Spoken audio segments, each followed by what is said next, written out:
At noon, we got Villanova, who's 3-0, traveling to Maryland, who's 2-1. Maryland favored by 17.5 points on the Big Ten Network. Billy Edwards Jr. went 74 of 104 so far, thrown for 827 yards, 6 touchdowns, 1 interception. Roman Hembees had 36 carries for 134 yards and a touchdown, and Ty Felton had 27 catches for 447 yards and 4 touchdowns.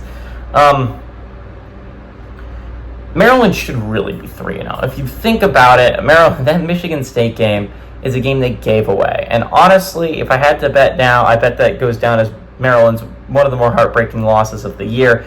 It was a game you played you played well enough to win that football game. And you just did dumb things at the end. Like, for instance, the field goal probably would have put it out of reach. But you missed the field goal. If you make that field goal, it's probably out of reach. Just dumb mistakes by Maryland. Drop passes that were wide open that you just missed as a quarterback. And it's against Michigan State, and props to Michigan State, they took advantage of it. But Maryland should really be 3-0 right now. They've played well enough to be 3-0. But they're still 2-1, coming off a big win against Virginia, I believe, at Virginia. So that was a solid win. Again, Maryland has the second longest non-conference winning streak going right now. They've won 17 straight non-conference games, I believe. Georgia's the only one with a longer one. So Maryland does not lose out of conference games. They haven't lost in a long time.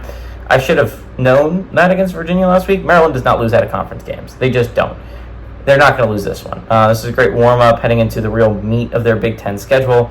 Again, I kind of like how Maryland's schedule works out. I thought they had a chance at making a run this year. I still think they do. Even the loss to Michigan State, I think they played well enough to win in it. I think Mike Locksley, that's a good loss in all actuality to get your team, ready for this week, ready going forward. I like Maryland. I think they have a really solid team this year. And I like Maryland to win and cover here. They're a much better football team than Villanova. I don't think it's going to be all that close. Give me the Terrapins to win and cover the 17.5 point spread at home.